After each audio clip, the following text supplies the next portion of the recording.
Let us pray. As Canadians and as Albertans, we give thanks for the precious gifts of freedom and peace which we enjoy.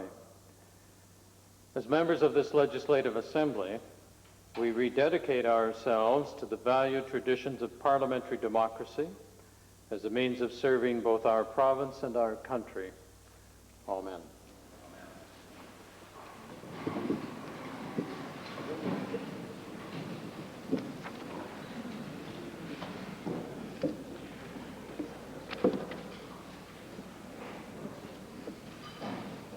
Introduction of visitors.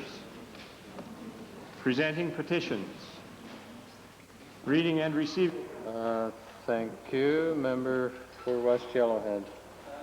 I'd like to table today a petition presented to me this morning from Harry Coolidge High School from 4 young grade 9 women, Marisa Fuller, Robin Pantwick, Tara Prosick, and Carrie Monroe, in regards to their longing to change the rules.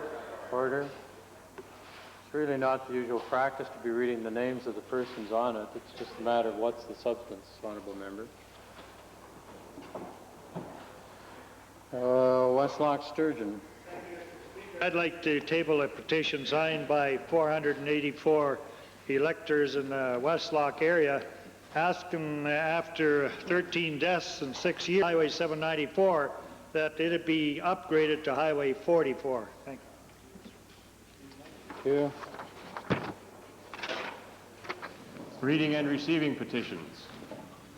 Presenting reports by standing and special committees. Notices of motions. Edmonton Meadowlark. Mr. Speaker, I would like to provide you notice of a point of order which I would like to raise at the end of question period. Thank you. Introduction of bills.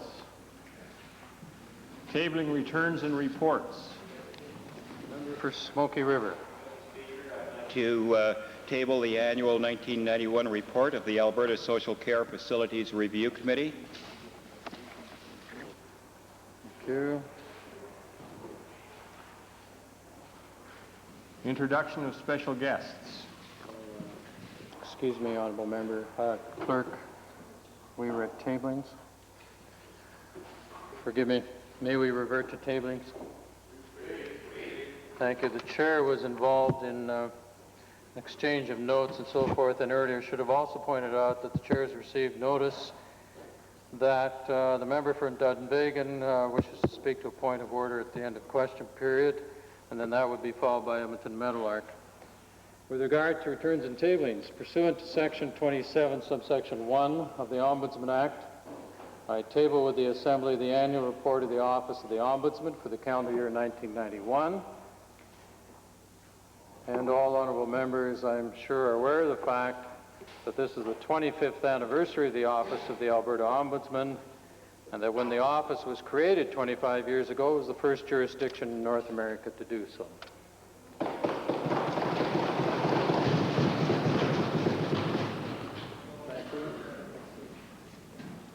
Introduction of special guests. Deputy Premier. Mr. Speaker, I'm pleased to introduce to you and through you the members of the Assembly today 16 visitors from Medicine Hat. They're from the Medicine Hat Christian School. There are 14 students. They're accompanied by their teacher, Renee Bartel, and her husband, Reagan, who has come along to assist in this endeavor of coming all the way from Medicine Hat to the Assembly. And I would ask that they rise in the members gallery and receive the usual warm welcome of my colleagues in the Assembly.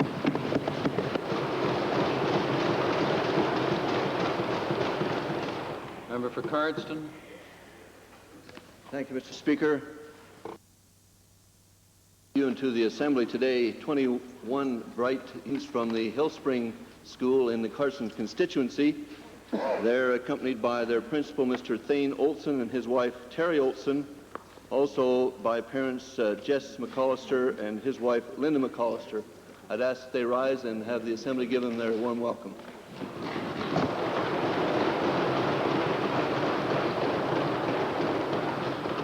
Member for Grand Prairie, followed by the member for Little Bow, and then the member for Clover Bar. Thank you, Mr. Speaker.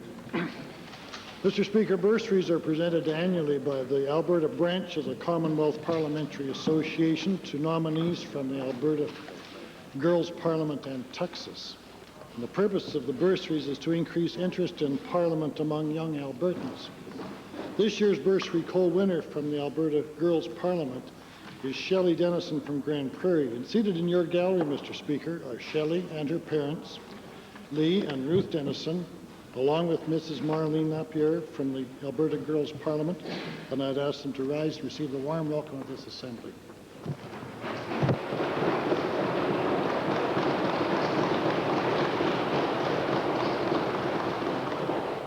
Little Bow.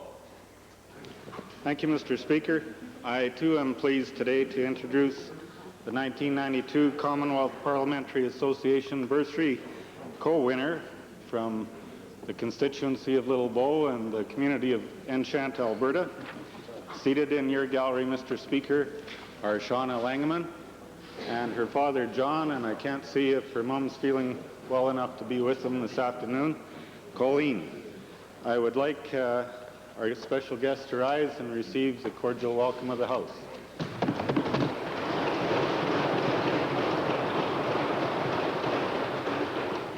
Clover Bar. Thank you, Mr. Speaker. It's indeed a privilege and a pleasure to introduce to you and all members of the Assembly this year's bursary winner from Texas, Mr. Ronald Gusek. Mr. Speaker, we in Clover Bar have been extremely fortunate for the past 2 years to have had bursaries awarded to people from Clover Bar, Mr. Dave Pollard last year and Mr. Ronald Gusek this year. Texas Parliament is a self-governing body and is not affiliated with any political party. It is open to young men and women from 15 to 20 years of age who are interested in seeking out the challenge expressed in the life of Christ. Seated in your gallery, right above me here, Mr. Speaker, is Ronald, accompanied by his parents, Mr. Reinhold and Karen Gusek. I would ask them to please stand to receive the warm welcome of this assembly.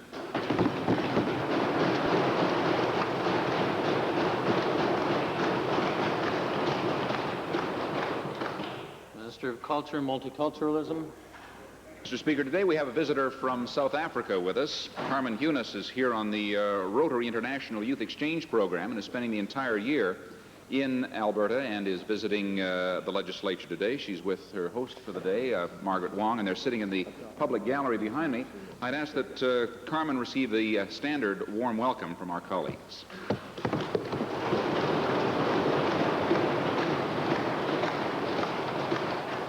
Edmonton Mill Woods. Speaker, I am pleased to introduce to you and the members of the Assembly this afternoon a dynamic group of young students from St. Clement's School in the constituency of Edmonton Mill Woods. They're accompanied by their teacher, Mr. Lantanis, this afternoon, and I ask them now to stand and receive our very warm welcome.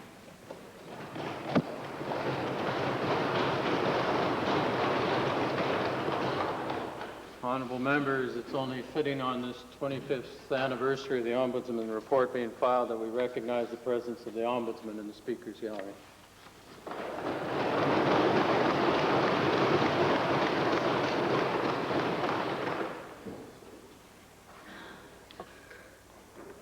Ministerial statements.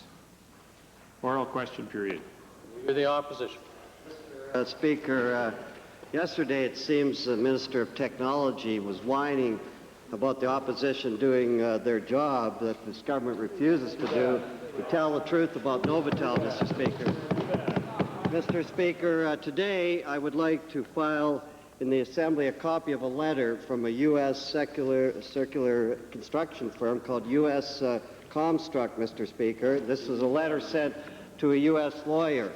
And I'd like to quote, Mr. Speaker. It says that USCI will pay you 3% of the total value of our proceeds from the construction and project management of any system or group of systems which you're able to facilitate. Oh. Mr. Speaker, it goes on to say, my proposal would be for us to add 3% to the total of each invoice, with this amount to be paid directly to you upon receipt of payment, Mr. Speaker. Unbelievable. Now, Mr. Speaker, 3 of the systems listed in the letter are none other than licenses held by GMD Partnership, a company, of course, that has Novotel financing, Mr. Speaker.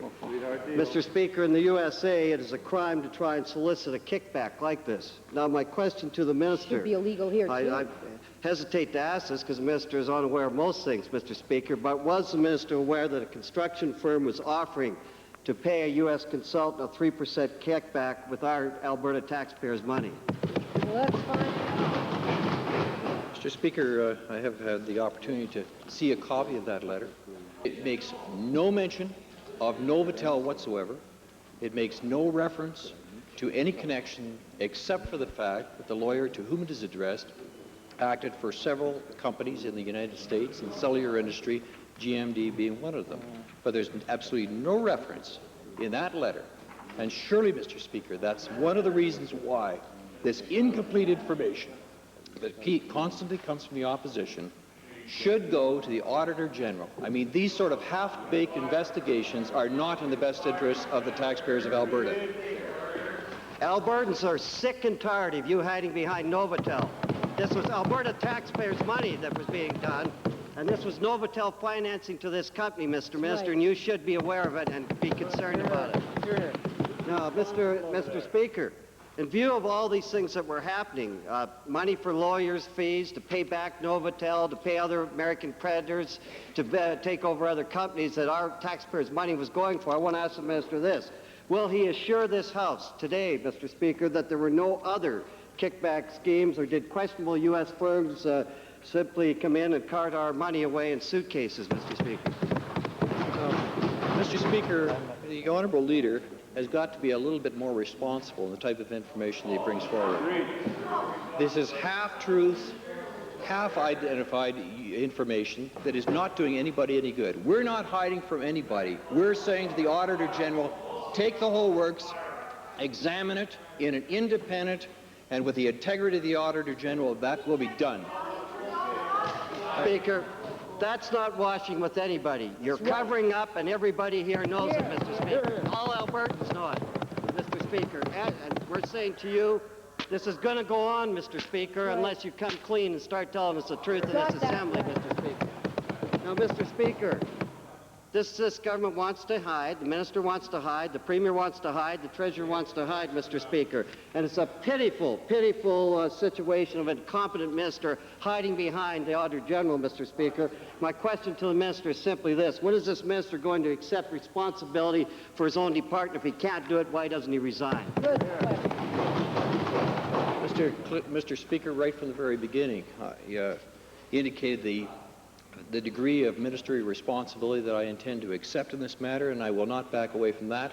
And nobody is hiding anything. We are putting everything into the hands of the Auditor General so that he might do a much more thorough investigation than what the Honourable Leader does.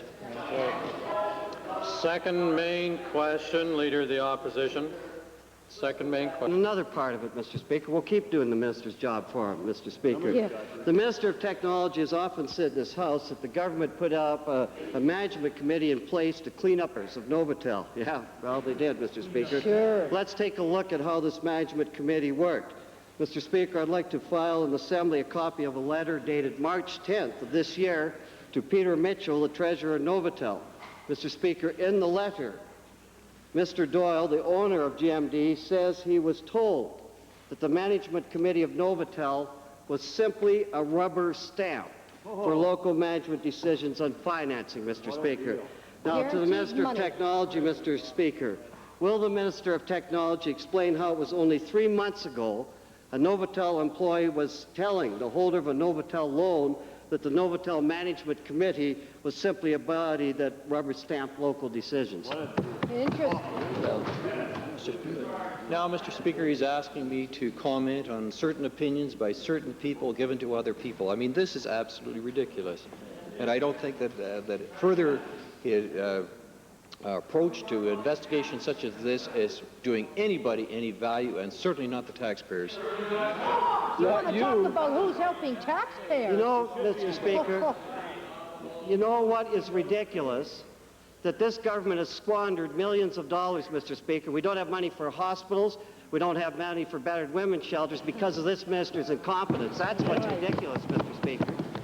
And now he tries to hide behind the Auditor General. Shame on you, Mr. Speaker. Right on. Now, Mr. Speaker, there is also, to continue, Mr. Speaker, there's a matter of $1.3 million of Novotel money that was earmarked as a distribution to the partners of GMD. Mr. Speaker, it appears that the $1.3 million was just a sign of good faith, Mr. Speaker.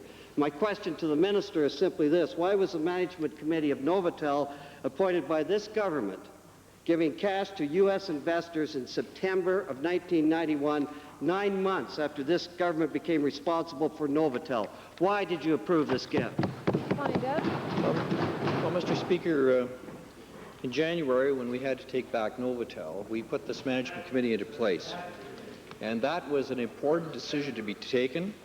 The management committee consisted of business people to make business decisions. They were put in place, they acted responsibly, and to the extent that there are any questions with respect to those decisions or actions of that management committee, the Auditor General will have a full opportunity to examine all of that. Dollar audit. Everybody acted responsibly. Government, everybody else. But somehow we lost millions of dollars, Mr. Speaker. $500 million. Amazing, isn't it? Simply amazing, Mr. Speaker. Now, Mr. Speaker, here we have this government complaining and whining about information coming out in the Legislative Assembly of Alberta where it should come out in dribs and drabs. Away, Mr. Speaker, and the Premier also whining away about it, Mr. Speaker. And I want to say to the Premier, Mr. Speaker, if he has a moment here, Mr. Speaker, to the Premier, he was whining about having to deal with this issue. If he's tired of this information coming out in dribs and drabs in the Legislative Assembly, Mr. Speaker, will he now call an independent judicial inquiry into this whole matter, and we'll get to the bottom of it, Mr. Speaker? Let's do it. Well, Mr. Speaker, the honourable leader of the opposition is able to conduct himself in any way he wants. I do think that while I would not say that this is the case of him personally, that he is conducting a phony argument. Mr. Speaker, the government has an independent review being carried out. It is being carried out by an officer of this assembly, a man of integrity, a man who has the ability and the resources to carry out the review, and the review will be made public. Now, the honourable...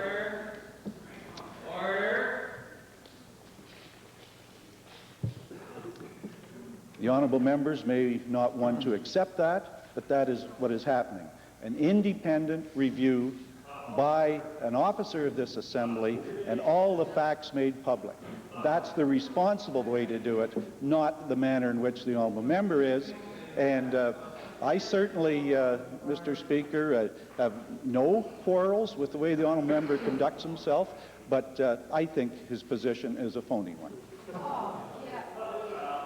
Edmonton Glengarry, order, please. Edmonton Glengarry, on behalf of the Liberal Party. Are you issuing any facts? Mr. Speaker, my questions are to the minister responsible for Novotel, and they follow up on the matter, the letter dated the 10th of March, 1992, from GMD, Gary M. Doyle, to a senior official of Novotel. I provided the minister with a copy of that letter before this assembly started. Mr. Speaker, the letter talks about some $5 million that are given by Novotel to GMD Partnership. The letter also talks about a $1.32 million payment from Novotel to GMD on a no-strings-attached basis. The letter finally says that there is express concern by the writer of the letter to Novotel that after the fact, Novotel is asking GMD to falsify its records. My first question to the minister is this. I'd like the minister to explain how Novotel could give $1.32 million to anybody, to any corporation, on a no-strings-attached basis, Mr. Minister.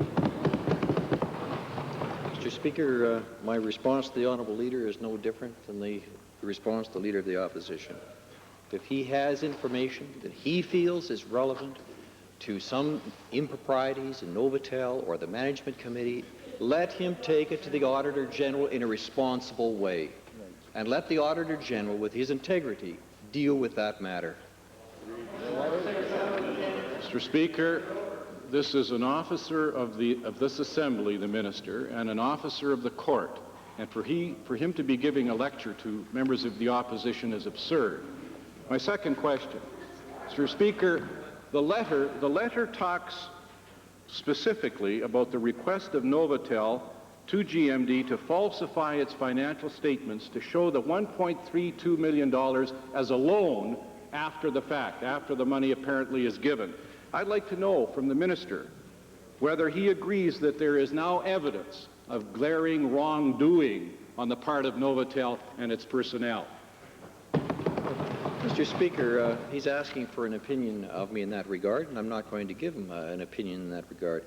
The fact of the matter is that if he feels that there are criminal matters that should be investigated, then he should take it up with the authorities.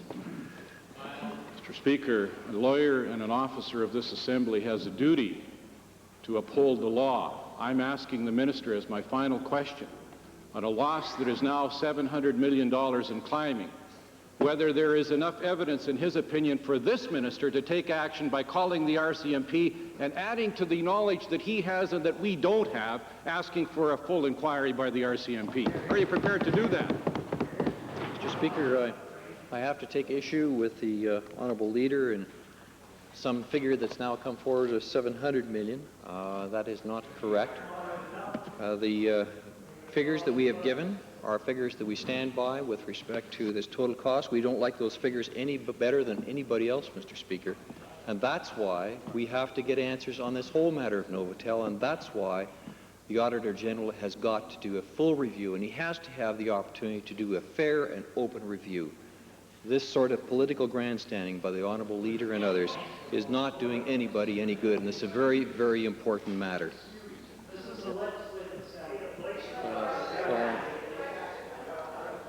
Just on a order please, on a point of clarification, the Minister's not an officer of this legislature. He's a member of the Executive Council. There's a bit of a difference, member for Edmonton Glengarry.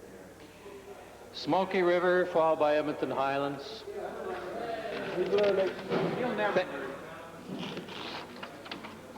Thank you, Mr. Speaker. This is a very exciting year for all the communities located along the original Alaska Highway route. The tourist traffic has achieved levels that are surpassed even anticipated levels. Several communities, using Falher as an example, want to take this opportunity to advertise their community. To the Minister of Transportation, what is the signage criteria used by communities to advertise along the highways in the province?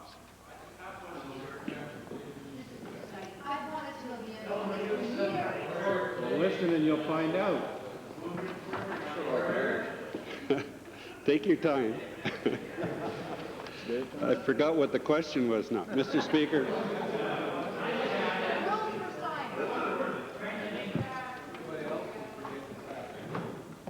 I was just going to sit down and let you go. Mr. Speaker, the signing policy as it relates to any municipal authority is, number one, that within their boundaries they have the right to put up signs wherever they wish within their boundaries.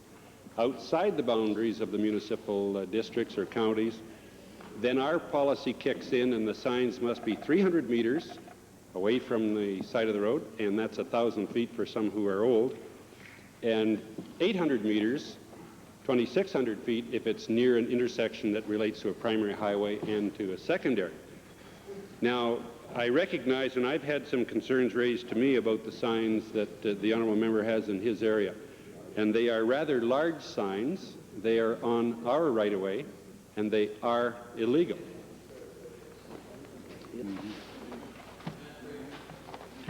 Thank you, Mr. Speaker. Since the Alaska Highway is celebrating its 50th anniversary, has there been any provision made to allow for the advertising of this momentous occasion?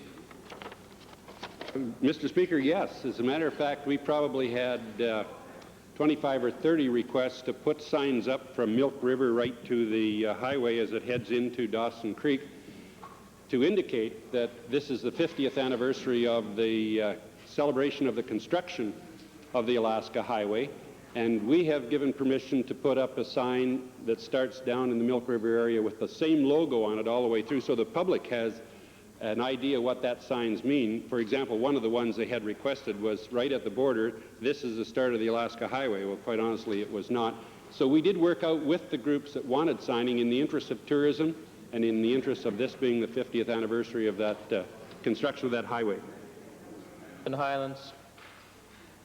Mr. Speaker, earlier this spring, a 78-year-old woman spent pretty well the last 6 months of her life dying in an acute care hospital. Now, her son, Mark Horton, had tried desperately into an appropriate facility, that is an auxiliary care facility, or into a palliative care facility because they knew she was dying, and no spaces were available. In the meantime, Mr. Speaker, in this acute care hospital, the son was asked, pretty well told, to hire a private nurse to look after his mother on the night shift at a cost of some $8,000 to Mr. Horton. My question is to the Premier, Mr. Speaker, and it is this.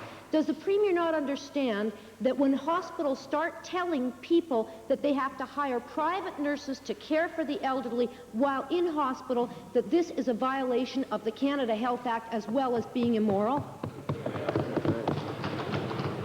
Well, Mr. Speaker, quite often when the honourable member asks a question, she draws first a set of conclusions that are incorrect.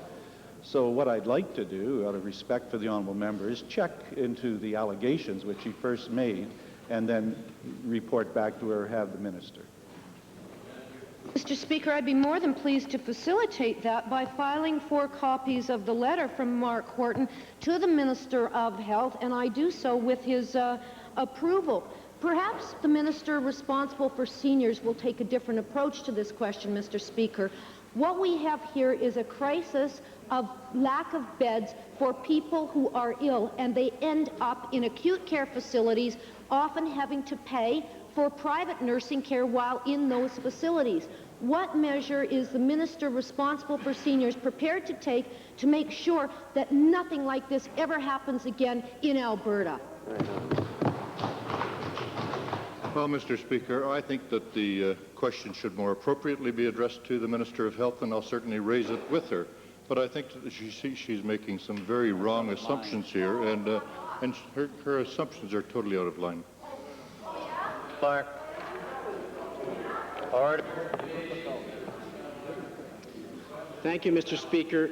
Mr. Speaker, the Minister for Technology, Research and Telecommunication didn't deal today with the Novotel kickbacks issue which was raised earlier. I sent the same letter outlining that issue to the Attorney General earlier this afternoon. The Attorney General will have had time to make some calls and to at least draw some preliminary conclusions. And as an officer of the courts, he has a special obligation to take some action. To the Attorney General, will he please inform the legislature what his reaction is to this letter and what he is doing about having that matter investigated? Mr. Speaker, I indeed received the letter. It was hand-delivered to my office at 1:30. Unfortunate that the two parties couldn't share, when they're sharing the same source, reciprocate who gets to ask the questions first. The honourable leader of the Liberal Party is getting hot under the collar again.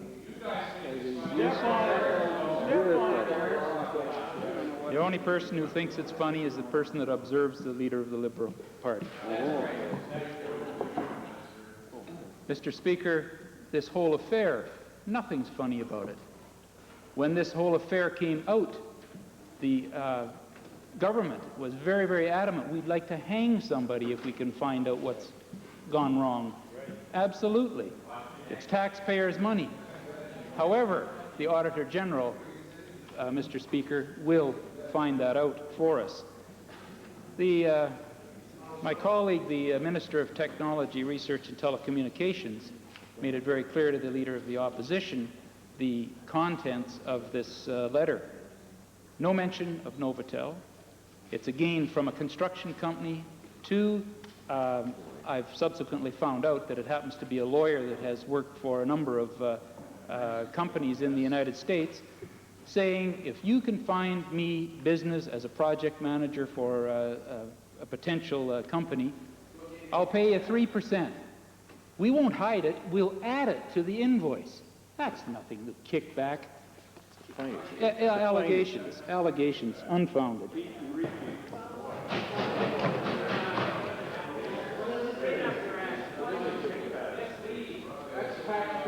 Mr. Speaker.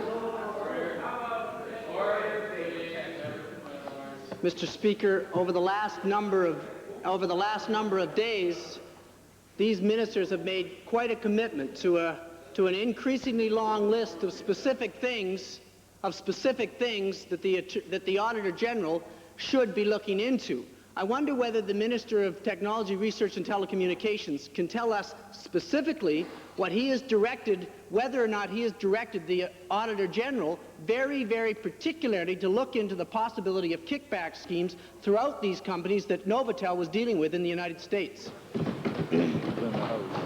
Well, Mr. Speaker, the honourable member brings forward, as indeed that party has before, allegations and indeed documentation that just has not turned out to be what it's represented. That is the case here again. That is nothing more than a letter from a company wanting to do business, saying to someone out there who thinks they can find business for him, we'll pay you a percentage finder's fee if you find any business. There's no mention of Novotel in that entire matter. And for the honourable member to connect this in some hotel is dishonest and irresponsible.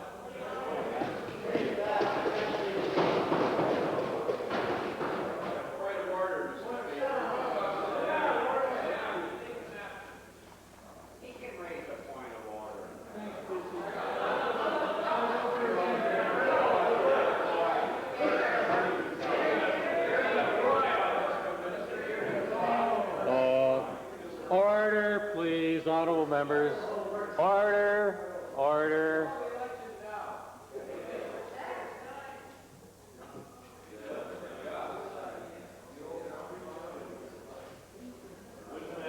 Order,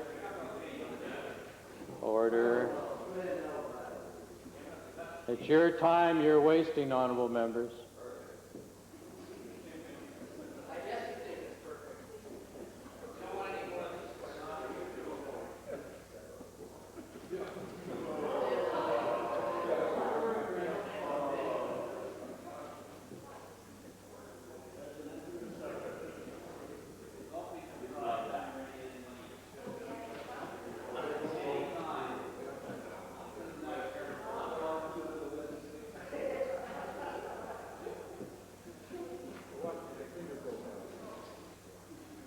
Take your place, honourable member.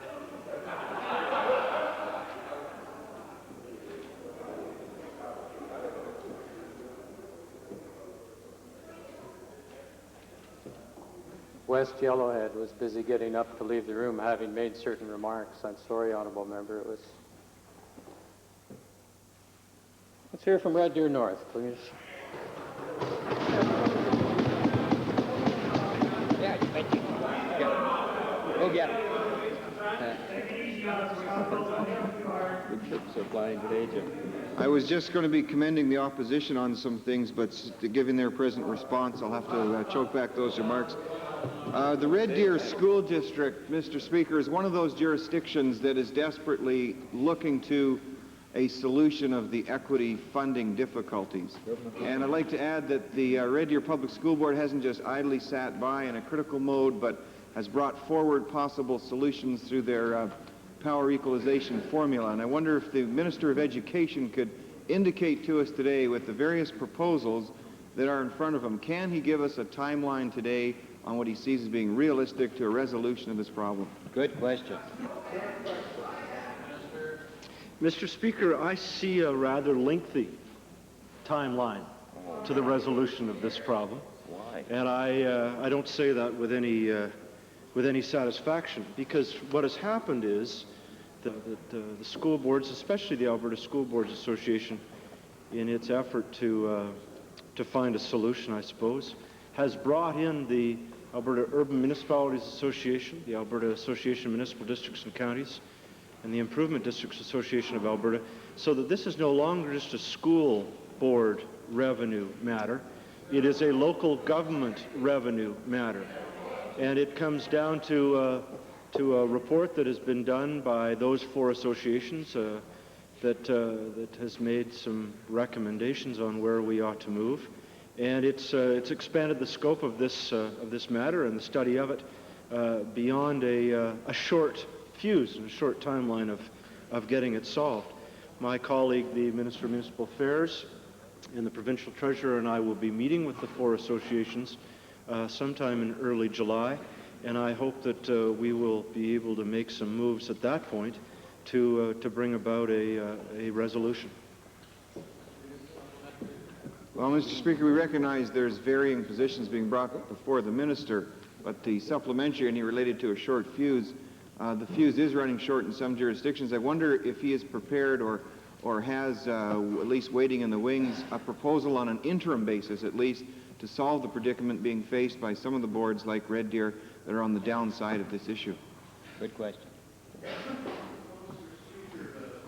Members of the Assembly should know that the provincial government today provides some nearly $70 million of taxpayers' money to assist those school jurisdictions that lack an adequate tax base to pay for the full cost of their share of the education in their school jurisdiction.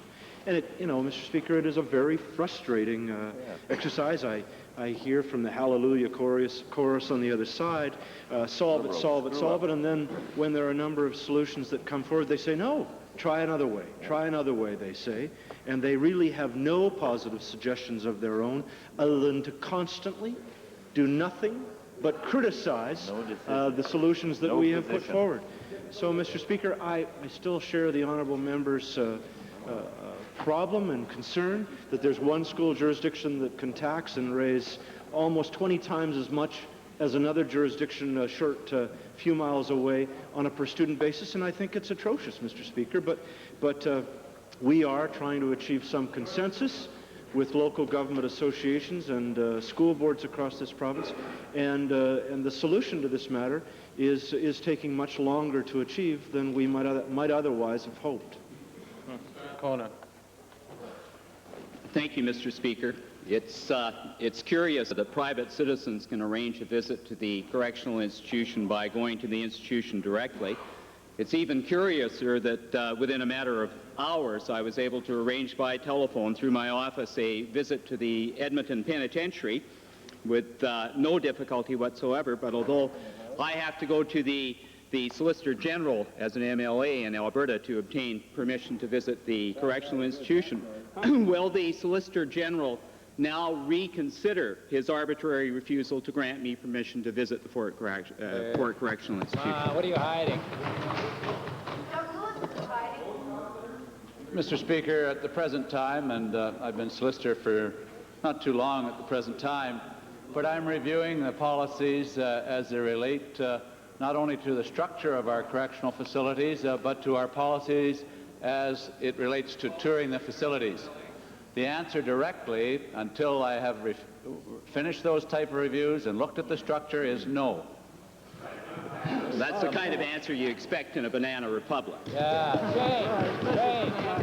2 weeks after the member for Edmonton Belmont made his request to visit the institution, the 2 staff members who'd brought concerns which he'd raised in the Assembly to public attention were terminated.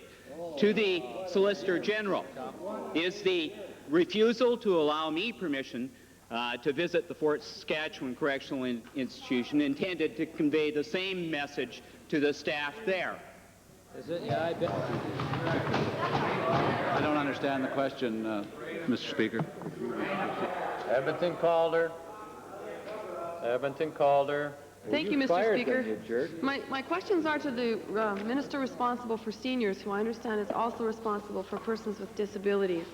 Mr. Speaker, this government's $3,000 ceiling on individual funding to support services to support persons with disabilities living in the community continues to be a barrier, or I should say a roadblock, to many individuals who would like to live in the community but cannot because they require more than $3,000 a month. This policy does not provide funding according to individual needs and abilities and discriminates against those persons who have higher needs. To the Minister, will this Minister change this policy, which discriminates against certain people, immediately, and implement a policy that determines funding for community living on an individual basis? It'll still save you money. Mr. Speaker, I am responsible for the Premier's Council on the Status of Persons with Disabilities, and I do not administer the program that she's referring to, but perhaps my colleague from Family and Social Services would like to augment my remarks.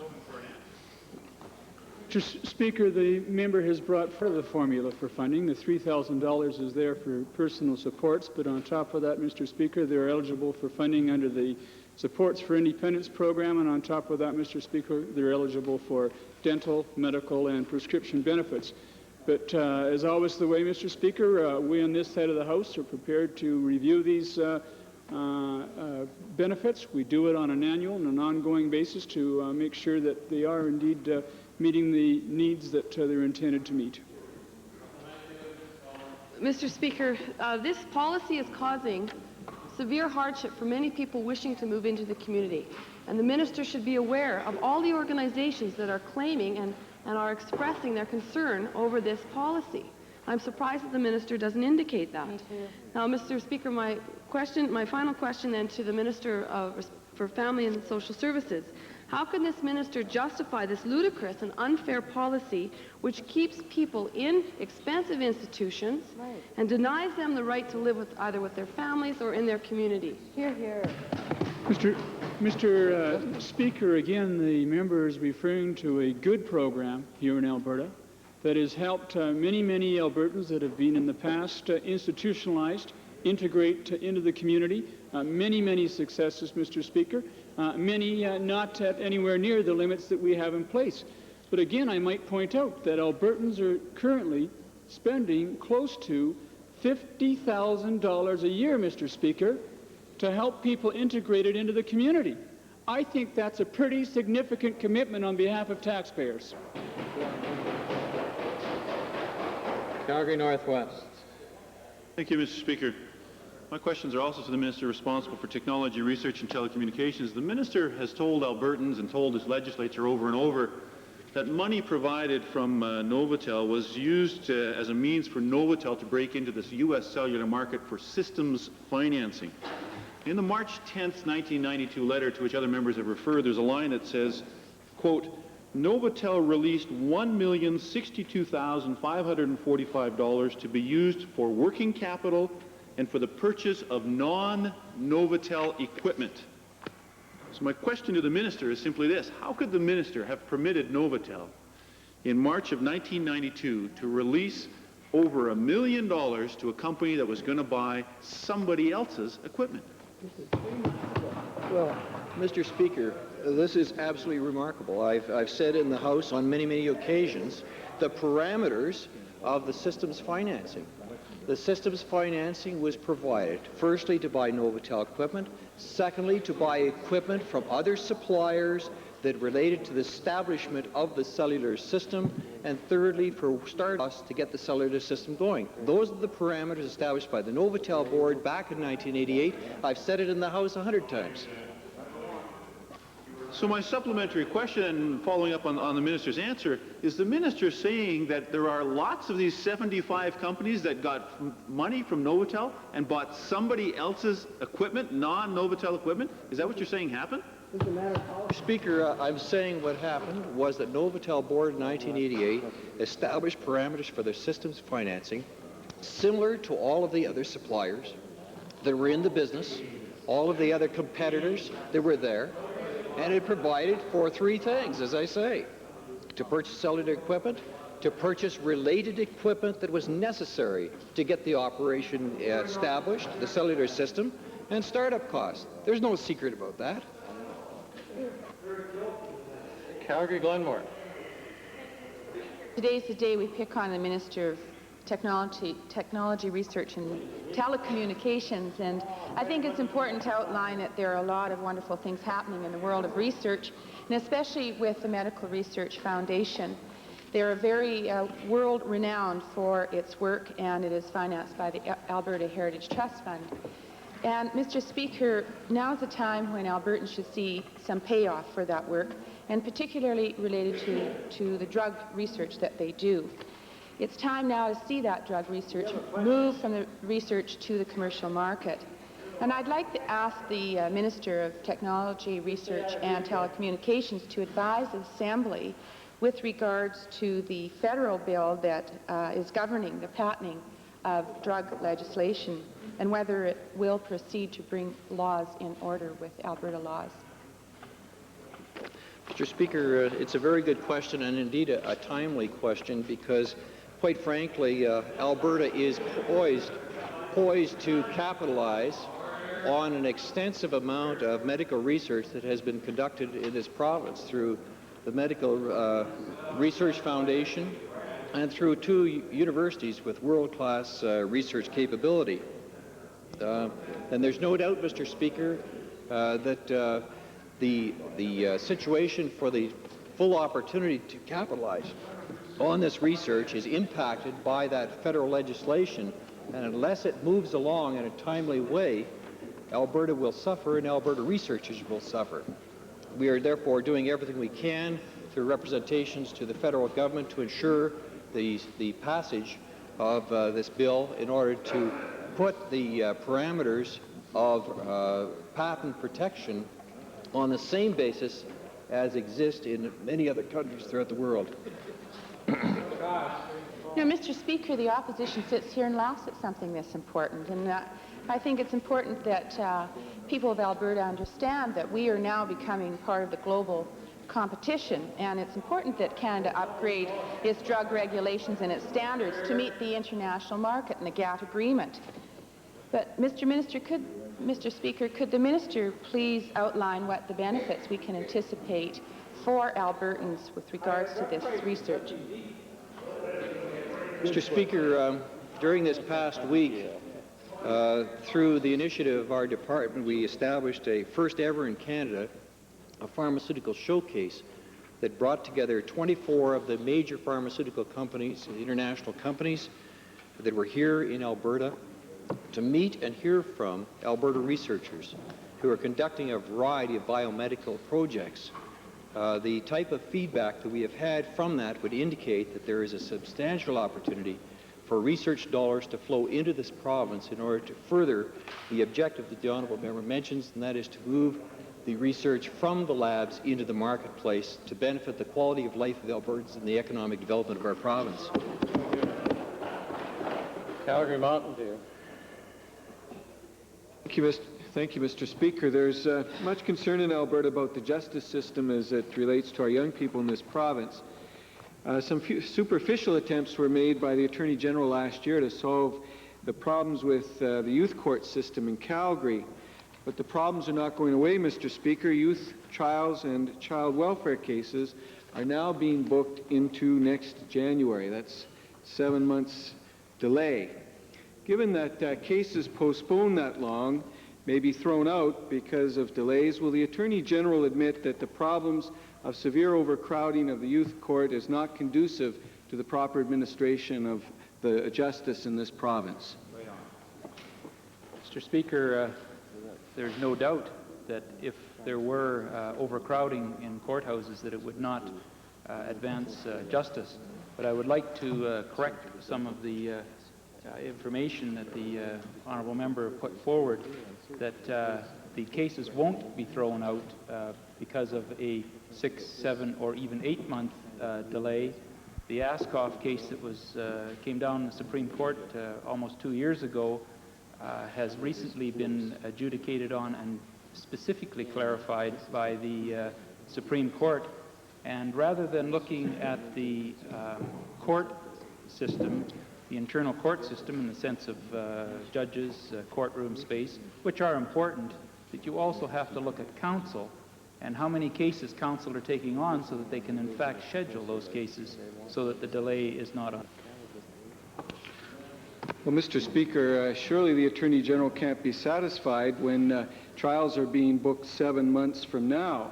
And in fact, delays of that kind mean children may be separated from their families until the trial. And in fact, in the case of that kind of delay, I think you're playing with the possibility in any event that that sort of delay will lead to matters being tossed out.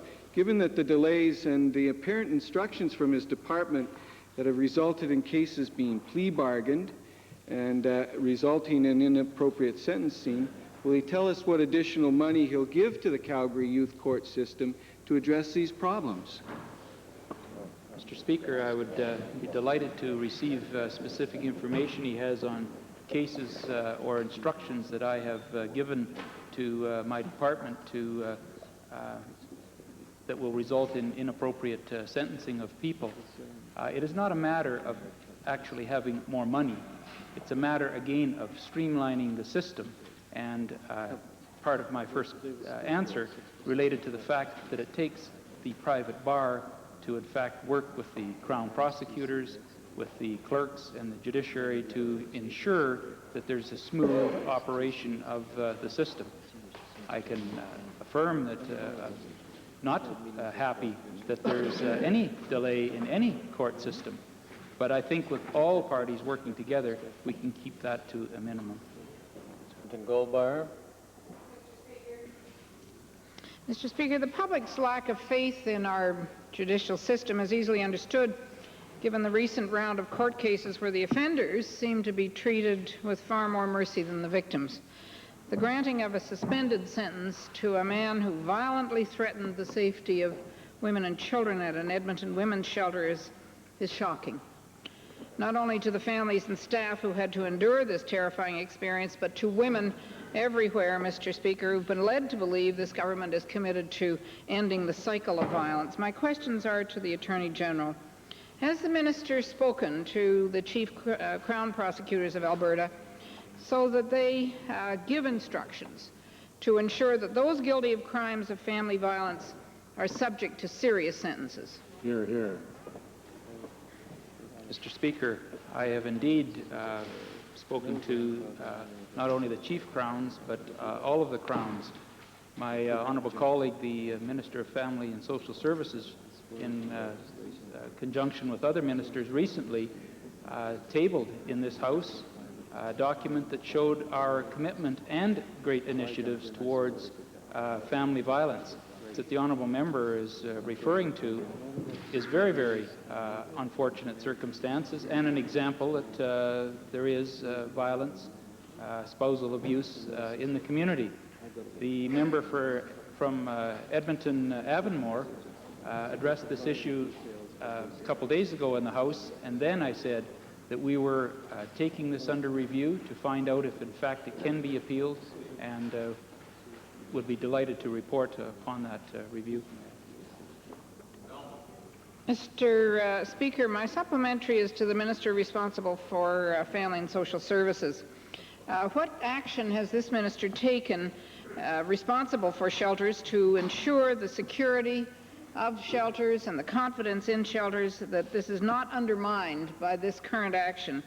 Has he insisted that the Attorney General appeal this case?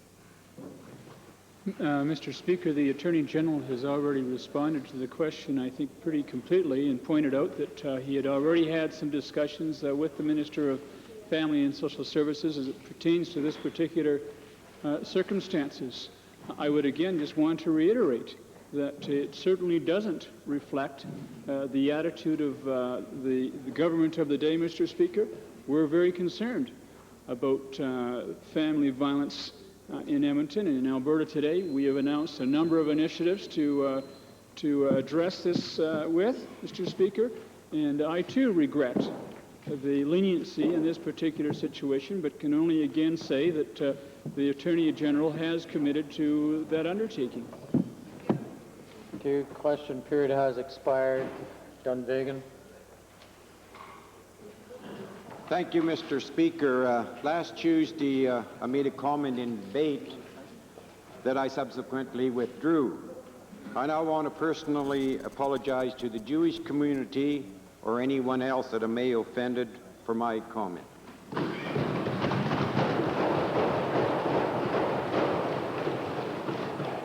Edmonton Meadowlark. Mr.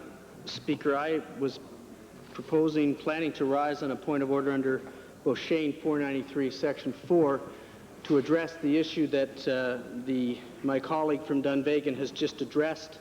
I know that each of us in the legislature was very concerned about that statement, and I, in fact, was contacted today by the Canadian Jewish Congress raising their concerns about that statement and asking that an apology be made. And it is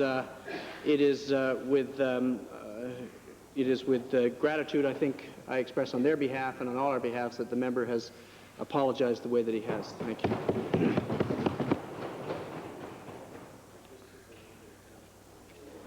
Chair understands the extreme sensitivity of the matter, and the chair is very much appreciative of the fact that the member from Dunvegan made the apology, and also that this second point of order has been withdrawn. Again, honourable members, though, it does need to be pointed out that on the afternoon that the word was uttered, the honourable member did indeed ask for a withdrawal, and that was granted by the House. And under most circumstances, that also would have been interpreted as an apology, but this certainly adds clarification to the whole matter. Member for Edmonton Glengarry on a reported point of order. I rise on Beauchesne 489, 492, Standing Order 23H and I. It's with respect to the comments made by the Honourable Minister responsible for Novotel. Mr. Speaker, I know the Minister is under a great deal of pressure. I know that he endured a great deal of pressure today. We all know that Albertans are going to lose hundreds of millions of dollars in this very bad situation, but to refer to me or to my caucus as being dishonest is inappropriate and wrong. And Mr. Speaker, Beauchesne calls for, I think, an apology and a withdrawal of that comment, and I look to an honourable member to do exactly that.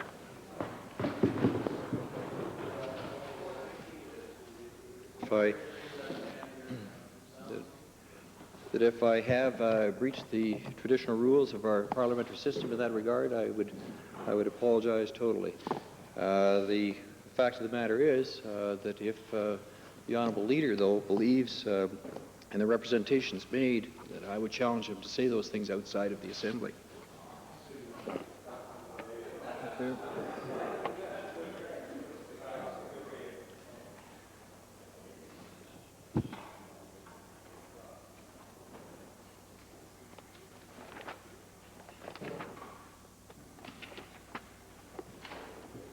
Chair takes it that deals with that particular matter. The chair, however, wishes to bring to the attention of the House, and this can be construed as an admonition and a reminder. Let it be clearly shown in the record that the chair is not inhibiting the filing of any documents whatsoever. The chair is doing that because of some persons in the legal profession determined that things must be made absolutely clear.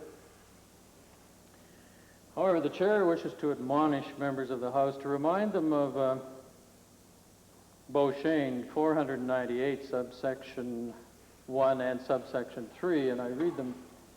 Subsection 1 reads, an unsigned letter should not be read in the House. In subsection 3, when quoting a letter in the House, a member must be willing either to give the name of the author or to take full responsibility for the contents. The chair assumes that since honourable members have filed certain documents that they have indeed taken full responsibility for the contents. I just happened to take copies of 4 of the filings of the last 2 or 3 days, and one of them dated June the 20th, 1991. There is no letterhead. There's no return address at the end and it's unsigned. Now, order, please. On another matter, one that was filed today, there's no letterhead, and this document is not signed either. Order, please, honorable members. I don't need any twitches at all, please, on either side. And again, there was a document which was filed yesterday, and this one purports to be an agreement, but there's no signature at all, even though there's a place for 4 signatures on it. However, one of the documents filed today is signed and has all the necessary letterhead and so forth. The chair is just pointing out that while I understand for making points of debate and so forth, but there's still a responsibility upon all honorable members, and you are responsible for any letter that you have filed here, especially those that are not signed. Excuse me, honorable member, in just a moment. Now again, the chair points out, no documents have been intercepted, none have been denied filing, and make it absolutely clear again for any lawyers who may be listening in the House that this has just been an admonition to members in terms of their responsibilities to this Parliament. Now, Edmonton Glengarry, perhaps on a point of order? Your points are well made. I think what also should be read into the record, as you noted on, with respect to the letter of March the 10th, 1992, that there is a clear indication that the letter was sent via facsimile and UPS overnight. Now, it's my understanding, Mr. Speaker, that there is a custom in some jurisdictions, among some lawyers, some people in the business community, that faxes are sent and then followed up by a formal letter duly signed. So I thought it important to draw that to your attention, sir. Thank you, honorable member, and the chair looks forward to receiving such a document, because in the meantime, but thank you from whichever source. The chair would be greatly appreciative of receiving such a signed document, because the chair also makes it perfectly clear to this legislature that facsimile copies are not acceptable in this place. And that has, in process, have been confirmed in other jurisdictions, but it's certainly been confirmed with respect to this jurisdiction. So facsimiles, sorry. Honorable members, this is not a discussion back and forth, but having heard some of the comments, the reason is this, that a facsimile cannot be attested as being an absolute verifiable document. Thank you. Orders of the day.